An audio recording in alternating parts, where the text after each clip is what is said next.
One of the topics we've been hearing a lot about lately is narcissism, but once a word becomes ubiquitous like that, it starts getting distorted also. And I think for a lot of us, we don't really know what narcissism is. We bandy it around a lot, but we don't necessarily know what it is. But there's a woman who does know what it is. She teaches about it and how to recover from it, and that's Melanie Tonia Evans. So, Melanie, it's so good to have you on with me. Regina, it's a joy to be here.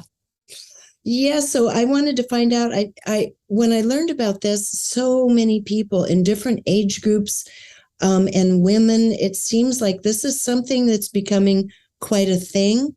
I know it's a very often searched subject now. That means a lot of people are suffering underneath the weight of this. So first of all, I'd love for you to let our audience know a little bit about yourself and how you became an expert in this, because you work with psychologists and you've been working for quite a long time in this field, and privately also with clients, and you've written a book on it. So what's your own journey with narcissism? Well, Regina, I had no idea that I was going to grow up to be a narcissistic global abuse recovery expert. I really didn't. I was very interested in personal development, in self-development for years and years and years, and I was teaching things like mindfulness and meditation. But look, what happened was I'd done a lot of work on myself, or so I thought. And I ended up meeting, and relationships had been problematic. And I met the man who I thought was absolutely my Prince Charming, everything I've been looking for, spiritual, handsome, etc. And to cut a long story short, it just felt so right that I ended up at 35 years of age, my one and only marriage. I married him very, very quickly. And there were massive warning signs, but I didn't want to. I didn't want to ruin the dream. So I talked myself out of it, and there were things I'd never seen and I'd never experienced before. And what ended up happening was I was physically, emotionally, spiritually, financially just abused in so many ways, as people are. But what was shocking to me was that I ended up enduring and going through things I never thought I would tolerate. And I would leave, but I was so hooked and so addicted to this man that, and this was stunning to me, that logically and practically I was a very capable person, but yet I was like an addict. And this was just horrifying. So I would break no contact over and over again. I'd get it through my head. And by this stage, it was quite incredible, because I was driving away to a rented place again one time, and this word popped into my head, narcissist. And I thought I'd heard the word, and I thought it was somebody just full of themselves. Anyway, I went home and Googled, and there wasn't a lot out there at that time. I fell off the chair, Regina. I was ticking every box, and I'm like, oh my God, there's a name for this. But, okay, so there's got to be a cure, I'm thinking. And nobody knew of any cure for narcissists, and nobody knew of any cure for people that were abused by narcissists. So I ended up searching out therapists and all sorts of things. And then at one point he was like, I'll do anything to save the marriage, which they can do. And he went to therapy, and she said to me, there's 4 ways that this could go. She said, either he will kill you, you'll kill him trying to defend yourself, you're going to have a terminal illness that could take you out because of the stress, or you're just going to end up having a complete psychotic breakdown and you'll be institutionalized. Yeah. And she said, that's, if you stay, that's it. But I still believed that I could be the person that could cure a narcissist. So, you know, I stayed in there. I tried to change me. I tried to work on my boundaries, etc. Anyway, none of it went well. And I did end up having a complete and utter psychotic breakdown. But when I did, it was an adrenal psychotic breakdown. And then I was told by the medical establishment that I would need 3 antipsychotics for the rest of my life to even function at any level. It would be nowhere near normal. And that I would probably need to be institutionalized, and I would never be the same again. Now, Regina, I'm not even good with aspirin. I'm really not. Yeah. Right. So I knew that was game over. So at that point in my life, Regina, I'd already lost 2 properties I'd brought into the relationship off my own steam. I'd lost my reputation everywhere. He had smeared, and everybody believed I was the crazy one and he was the good guy. The police thought I was a stalker. There was just so much. And even my son had turned away from me, my own family. I only had one friend in the whole world. I'd lost everything. And I literally believed that everybody would be better off without me. So I started plotting my own exiting the planet.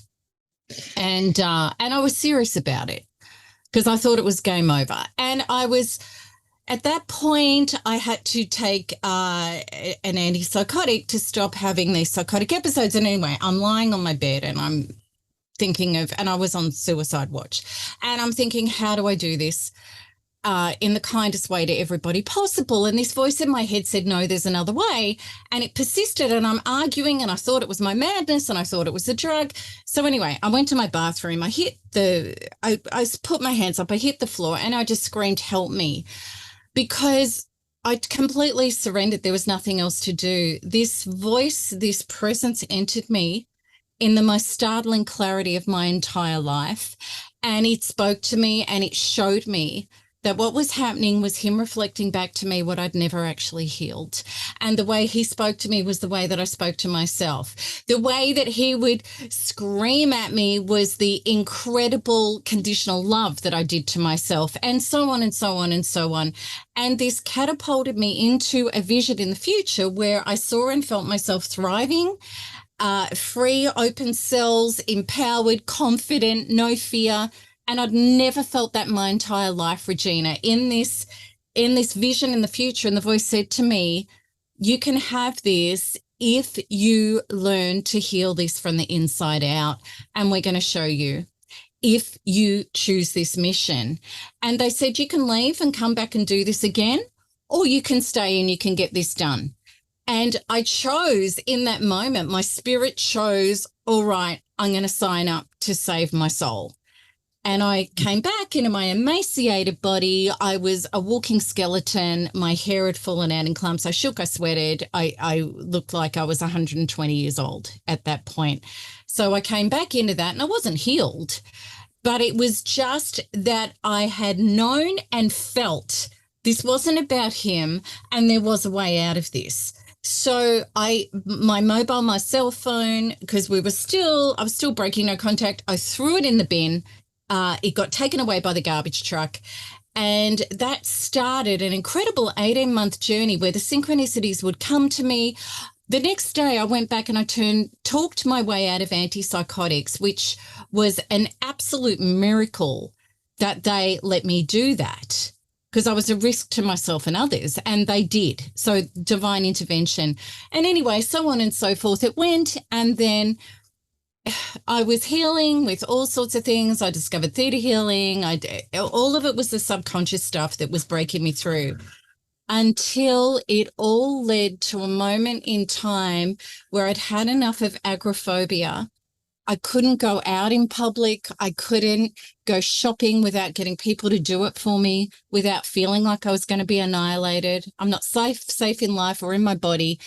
And I channeled a way to meet within me the primal terror fears of a collective level, of my childhood, of my past lives, of my adulthood with him, because he'd been very violent.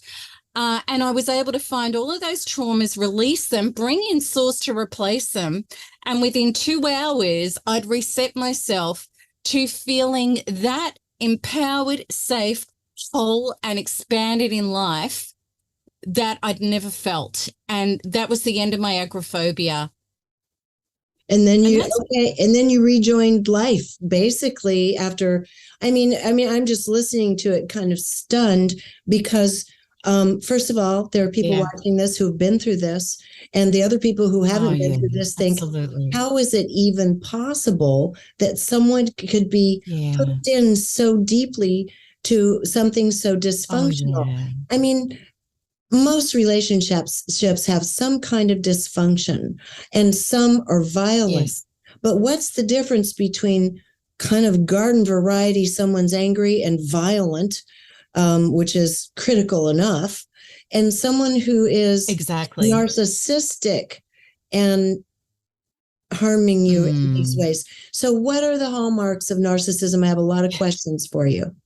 Great question, because of course all of us can be triggered and act like a baby and not be nice.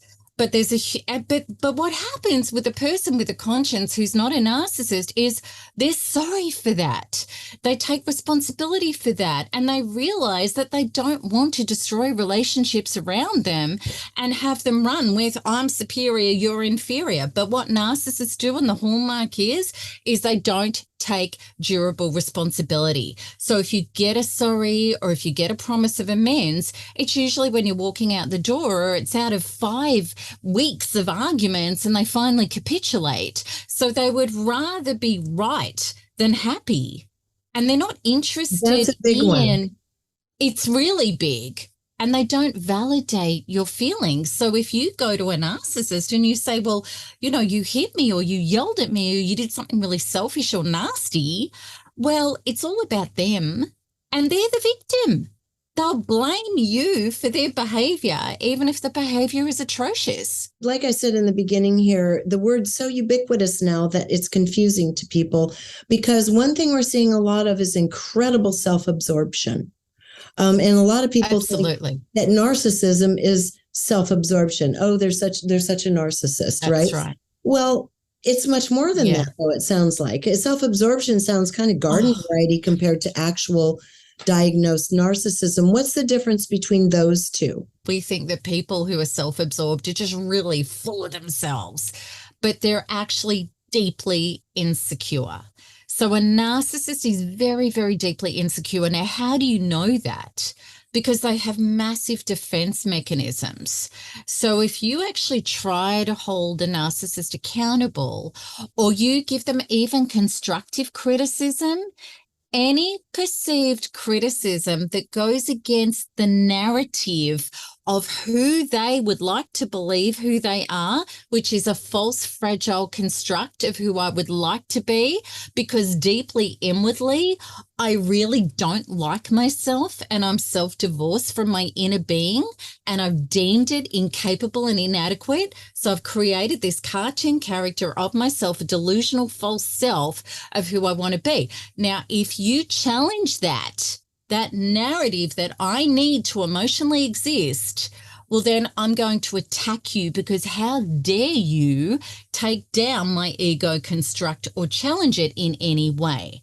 So people that can be powerful and even, a little bit in hubris, but if they've got a solid inner identity, they can have a conversation, they can learn, they can be open to new information, they can see other people's point of view. Narcissists can't. So why now? Why is this coming up so much now? And I have witnessed these relationships so destructive. I mean, especially when you have children involved and people can't disentangle, so destructive.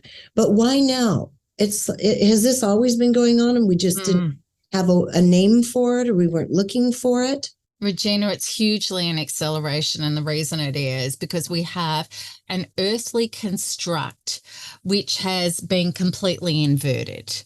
If you really want to get to the bottom of this is my humble opinion about what's happened here. Because first of all, what we had, or how it should be, is we had creator at the top. Call it source, God, creator. Right. Okay. Then we had the individual who was source filled. Okay. And connected to their true self and their true source. Then we had communities, which were about the wholeness and the oneness of source, self, and others, which came down. Now what we have is this inversion where we have source, God, thrown to the bottom. Then we have people who are disconnected from themselves and seeking outer stimulation and outer stuff, like taping sandwiches on yourself and feeling like you've had lunch. Right. The car, the house, the this, the that, the Gucci bag, the whatever it is, that I need that to have a self. That's narcissism. And that's the programming. What about the notion as we've seen was called truth? We used to have kind of common understandings of truth. I mean, everybody sees anything, whatever the subject is, slightly differently, but we always had a somewhat common understanding of what truth was. And as we've seen in recent years globally, that has become unhinged, where truth has become a matter of opinion and fungible. Do you think that has anything to do with feeding into this? Yeah, hugely, because the programming and the indoctrination is all about a particular narrative, and that narrative is pushed, and any dissenting opinion in regard to the narrative is censored and punished.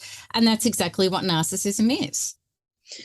Okay, so if you're involved in a narcissistic situation, like you said, you thought this was Prince Charming, and there's this whole notion that I've read the term love bombing. How do you end up so addicted to a narcissist so that people can, if they come into something they feel is just a little bit amiss, you can start seeing the early signs of this? What happens is narcissists are very, very skilled it's like the Trojan horse in Troy that gets through the gates.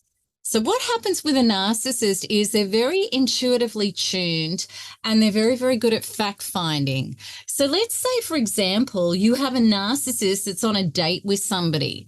The narcissist will ask them, what happened in your previous relationships? So if this person was to say, well, I got cheated on with my best friend and my husband, or, and this narcissist will lean inwards, look them straight in the eyes, because they are pathological liars, and mimic their body language and feign concern, intimacy, and care, and say, I can't believe how people cheat on people. I've never done it. I'm completely monogamous, right? And I would also be honest and work on the relationship before I would consider doing something like that. So what happens is the person who is very wounded in a particular area still, all a narcissist has to do is identify the wound and pretend to be the savior of it, and creates an intense bonding moment. Now, this can work for anything. Let's say you felt invisible your whole life and nobody hears you. Or let's say you felt enmeshed and engulfed and controlled and not trusted. Then the narcissist is plasticine. They're a chameleon. All they have to do is pretend to be what you're looking for.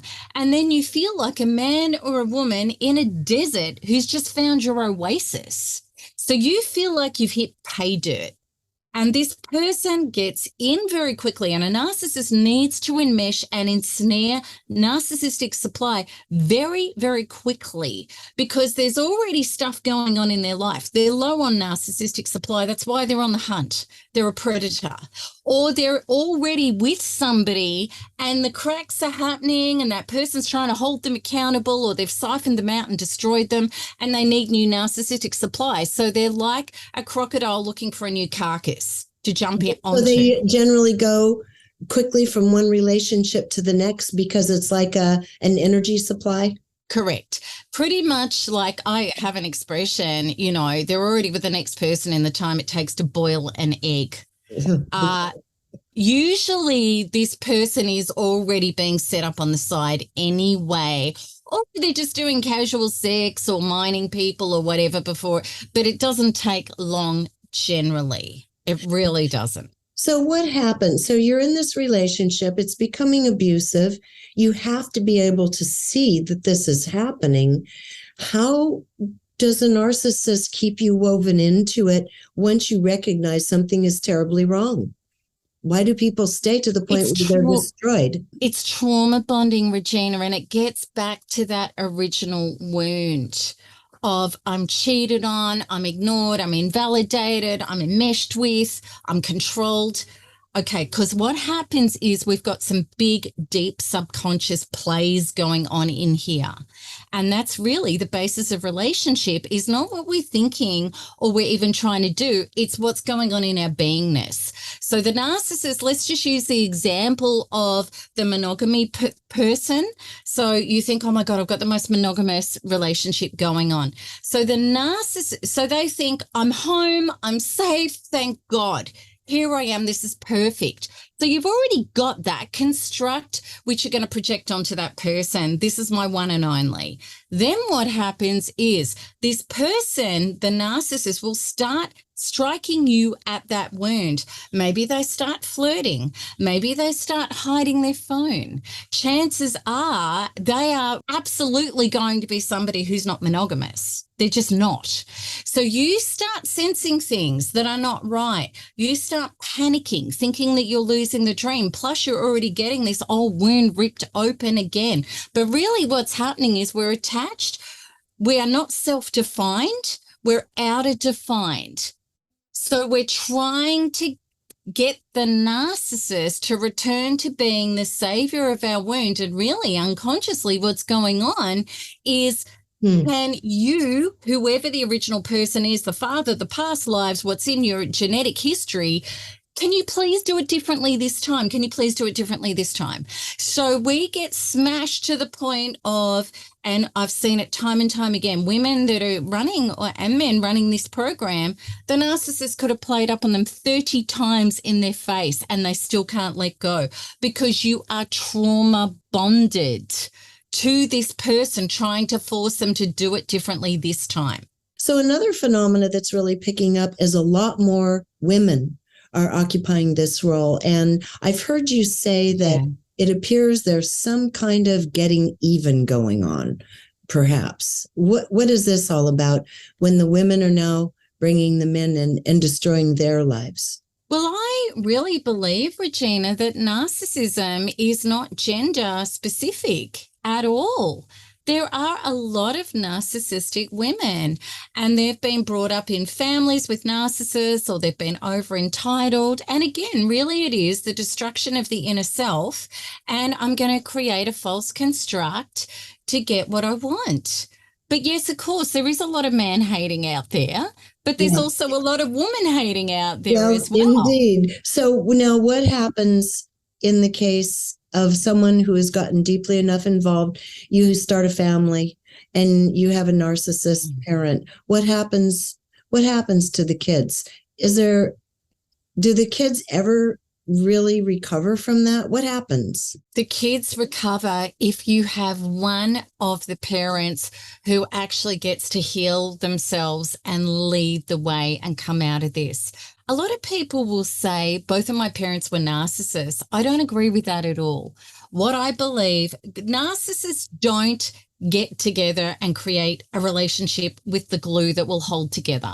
And the reason they just don't, because somebody's got to keep the fires burning, take the garbage out and do the menial things that, you know, the king or queen of the universe refuses to do because they're too entitled and superior. So it just doesn't work that way. But what happens is the victim of a narcissist is getting so shredded, so projected onto and so abused that they end up traumatized and hurt people. So they're unavailable as well to the children, and they could be lashing out and I mean, if you're sick, if you're with somebody sick, you get sick and then you act like you're sick. So this is what's happening. Yeah, and that's something that I've read is oftentimes the partners of people with this kind of dysfunction end up even more disoriented and perhaps even worse shape functionally speaking.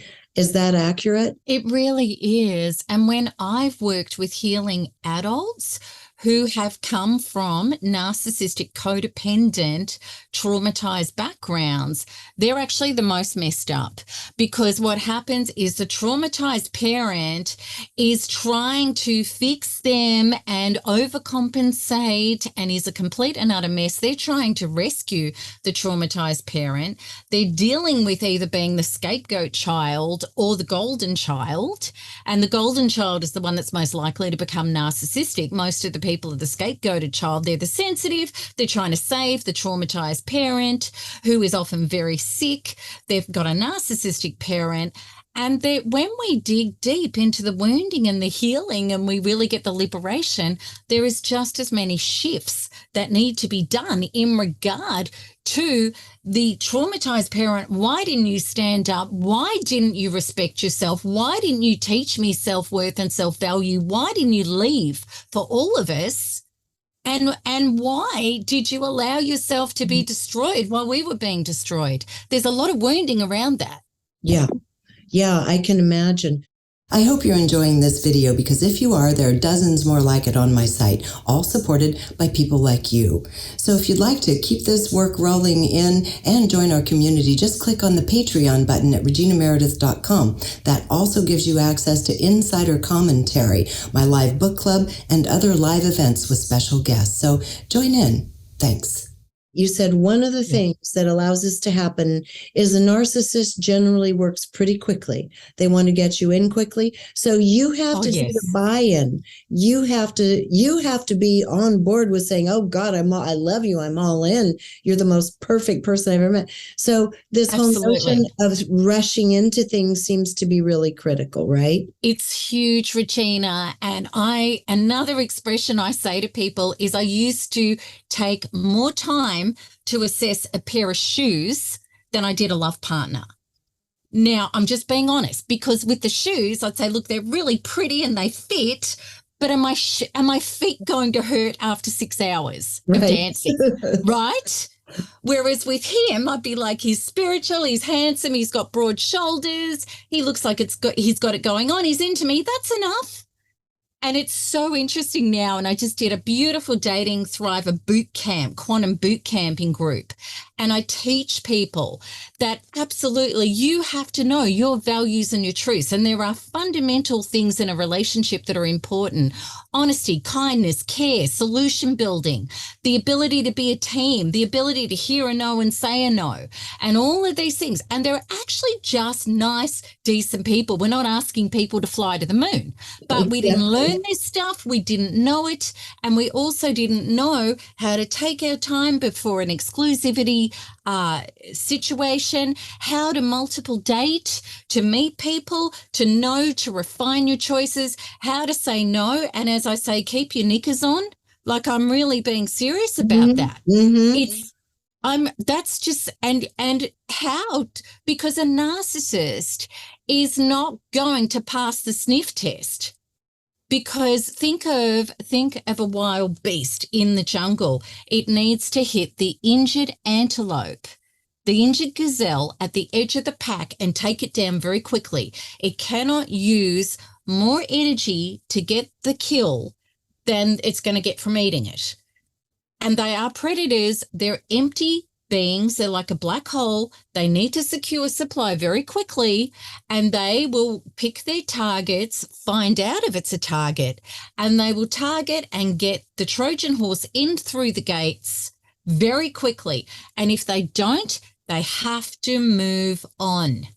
So not only do you learn self-value, self-worth, self-empowerment, and get people to step up and court you and fall in love with you and see you as high value and worth, which is a high value worth person is going to want you in their life. Right. Narcissists don't want you to be high value, high worth. They want you to be lovely. They want you to have very skimpy boundaries. They want to come in and they want you to be the person who needs to earn love and approval by giving yourself and your resources and the keys to your kingdom very quickly. That's what a narcissist is looking for. Okay, now this is something that kind of I think is a problem. And that is, in a lot of the, quote, spiritual and new age communities, this is actually pretty common. I mean, people, I know in one situation, someone's like, "Oh, I saw you in a past life. You owe me. I lost my life because of you. You owe me." And an innocent person, "You did. I did. Okay, well, how do I make it up to you?" And beyond that, and putting themselves on a pedestal in terms of spiritual awareness, even guru status. So let's talk about the dangers and pitfalls of the new age community type of narcissism. Oh, Regina, I could do a whole interview with you about that. I really could. But let No me just doubt. try and hit the main points. Okay, the main talking points on this. There's been so many psyops in the new age industry about this. One of them is love and light, and we're just meant to hang on to people and love them into, the perfect relationship. It's complete and utter garbage, because this is not love. This is obsession. This is trauma bonding. This isn't love at all. And when we untangle it and heal, you get to see that very, very clearly. So there's that. The other thing is this whole twin flame concept. And I'm very outspoken about the twin flame concept. Twin flames are narcissists. They are the nemesis in your life, pushing you to the brink of destruction to come home to love yourself. To let go, to heal and love yourself. Yeah. I can't tell you how many people in our community, but I know it's my twin flame. And then they get on to their inner healing and they recover and they have no addiction or urge or trauma bonding or psychic cords anymore with this person because they've come home to loving themselves. So, soulmates don't work that way. Soulmates, you share values and common core beliefs, and you're able to work through things and you up level. You're not in a cycle of violence, which is a nemesis twin flame where you're going to get smashed so hard, as I did. And I thought he was my one and only. I didn't think I could take a breath without him. But yeah, so the new age industry, Regina, you're right. I could go on and on. I just thought to bring it up because it's not only is it not exempt, it's rife with that, because a lot of excuses are made under new age labels and languaging, for example. So thank you for sharing that. If you have another thing to say, then I'm going to ask you about covert narcissists. And I just want to follow up with that one thing that you said about, I saw you in a dream, you're my soulmate. Like, that's just ridiculous love bombing. No serious, mature individual, even if they had a dream and seen you, would say that until you're 6 months into a relationship of the fear that they're going to make you run. But narcissists pick their targets. And if they know you're all new agey and, and if you're feeling empty and you're unhealed and you're still struggling with your wounds, if they think that's going to land, they'll say whatever it takes. Oh my God, because it's so embarrassing, because I'm thinking back, this is probably 25, 30 years ago. I had a dream. A friend was going to introduce me to this guy, right? And I said, I was single. And I said, well, okay. I had a dream the night before and I saw his face. Well, when I met the guy, it was his face. And I thought, it must be meant to be. It was just terrible. Yeah. Yes, I saw his face, but it didn't mean anything. It was like, how come I dated this guy? He was not very nice, kind of selfish, not nice at all, actually. It's like all because I thought it was meant to be, because I'd seen his face in a dream. So here I'm the one that's having that experience, and it was totally bogus relationship. It was one I never understood. The thing is, it is all meant to be, but it's meant to be for our self-definition and for our boundaries and our healthy self-love and our self-worth and our self-respect, So he came into your life to push the parts of you to step into that. Yeah, I just felt kind of like, what was that about? And so, okay, now let's talk about covert narcissism, because some of the things you're talking about seem kind of bold. We can recognize those traits, but what's a covert narcissist? Well, first of all narcissists are covert. All right. Okay. And I want to be very clear about that. Okay. Because psychic vampires and predators have to operate in the shadows, because you would never, ever sign up to somebody who walked up with a T-shirt saying, well, I'm a narcissist. So they keep things very hidden. They lie, they manipulate, they operate in the shadows. Absolutely. Whether they're overt or covert. But for the meaning of the conversation, an overt is somebody who's like, well, I'm big and I'm out there. And a lot of narcissists are a lot more quiet. They're the colder narcissists. They're the scheming narcissists. They're usually the more victimized kind of narcissist. So the overt narcissist is more like, my life is wonderful and amazing, and look at me, you know, I'm like the power broker, and I've got it's always my way and it's my opinion. Whereas your covert is more like, well, I could have been that if I'd have been given the opportunities to be given that, and I didn't get the opportunities. So they're more shy, they're more introverted, but they're very, very good, the coverts, at working out people who are fixers, who feel sorry for them. So, you know, if you've come from a background of, I had a parent that was quite traumatized or broken or sick and I was trying to fix them, if I fix you, you could love me and my life could be safe and you could look after me. We play out the same pattern with a covert. So they can say, well, you know, that this person did this to me in the past. And coverts are very, very good at getting with new partners and turning them into flying monkeys, because they will tell the new partner how horrible you were, the shocking things that you did to them. Narcissists believe their own lies. You need to understand that. They actually do. So they're so convincing and they make up these incredible stories. So your covert narcissist is more scheming. They like to get people turned against you. They enlist abuse by proxy, but they're not as obvious. But they do the exact same stuff. Yeah. Like it's just in the end, it's functionally the same. So you mentioned a little bit ago, one of the main things is not to let someone in your life too fast, particularly if it's seeming too good to be true. Now, some people are really lovely and wonderful, and you pinch yourself and say, I can't believe my good luck. But you're saying, even so, don't rush into anything. And then beyond that, what are some other functional, proactive tips someone can follow if they fall into this category of coming under the spell of someone quickly? The more we develop and get self-defined, the more we're willing to show up, speak up, and back ourselves. I want to use a really good example, Regina. Before my lovely partner now, I was dating and I was on a date with a guy. He ticked a lot of boxes. I'm on a third date, public place. No way, no. It's completely platonic. I'm still checking him out. And anyway, he relaxed a little and he was talking about his work colleagues in a really kind of snarky way, the superior way. And I went to the bathroom and I came back and he's like all mushy and lovely. And he's like, how do you think our third date's going?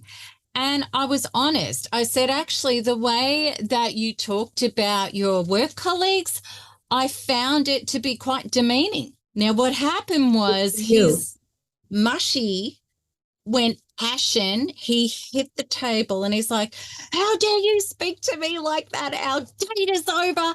And I'm just sitting there breathing. It was like, whoa. And I said, okay, I'll pick up half the bill, whatever. Anyway, I walked to the car. I am punching the air. I'm driving home in my car singing. And I rang a girlfriend and she's like, how are you so excited? And I said, you know why? Because the old me, I would have been in the bathroom and thought, that felt off. Oh, he's probably just had a hard day. Everybody can be a bit like that. He's so wonderful, you know? But I'd learnt through my development, my healing, and my self-definition, don't be the yes girl. If something feels off, speak up. Yeah, right? Good for you. That's perfect. Great story. Thank you for sharing that one. Now let's talk about when a person, you've met someone, and what you're hearing is a lot of victim stories. They're the victim in life. What about that? Oh, God. Well, you know, if they're the victim, which means, okay, so what's a self-defined, self-empowered person? And we all need to get this for ourselves. It means I know I'm the generative source of my own experience. And therefore, if I want my life to change, I need to take radical personal responsibility to do my inner work, to change my being so that the doing and the getting and the experience can change. Now, a narcissist will never, ever do that. And also a codependent victim will never do that. And they'll continue getting victimized, blaming everybody else, and we never heal unless we come home to ourselves. So either way, whether it's a narcissist or whether it's a perpetual victim, they're not going to own their part in it. They're going to blame other people. And if they're going to be blaming other people and situations for their life, you're next. Absolutely. Absolutely. I have to tell you, Melanie, my head's spinning. This is absolutely fascinating. It's the first time I've ever talked to anyone, done an interview on this subject, yet it's so ubiquitous. You can see it around. I can see men and women who have both been horribly damaged by this. It's absolutely fascinating. And maybe you and I can get back together at another time. I'd love to. And have a further discussion on this, because we've just scratched the surface. I want to thank you so much for being willing to share your own story as well, because that's pretty painful. What we just heard is pretty painful. And you've recovered, your skin's glossy, you got your hair back, and you've got yourself, you've got your heart back. So, and the thing is, Regina, it happened for me. Yeah. There was so much unhealed, unconscious stuff that I never, and I thought it was my normal life, have some anxiety and some depression and some addiction problems and life's struggle and life's hard. I thought that was life. It's not how we're designed to be. He smashed every part of that for me to put it back together and source fill it in a way that works beyond my wildest dreams. I'm so grateful all of that happened. Well, thank you so much, really, for sharing all of this. There's a lot to think about for each of us, and recognize where this has happened in our own lives, or to someone we love. And you've written a book. It's How to Recover from Narcissistic Abuse. Is that the right title? You Can Thrive After Narcissistic Abuse. Okay, very good. And then also Melanie Tonia Evans, and that's Tonia. And then also you have, like you said, you have workshops and retreats and courses. And what I'd love to do too is invite people to come over, because I have a free 2-part masterclass where you can go on a much deeper understanding of who a narcissist is, what's happened, why you're feeling the way you are, and also the way out to recover, heal, and thrive. Wonderful. So it's actually called recoverhealthrive.com, and you can sign up for my 2-part free masterclass. It's completely non-obligation. It's going to pop your head open with, oh my God, now I understand what's going on.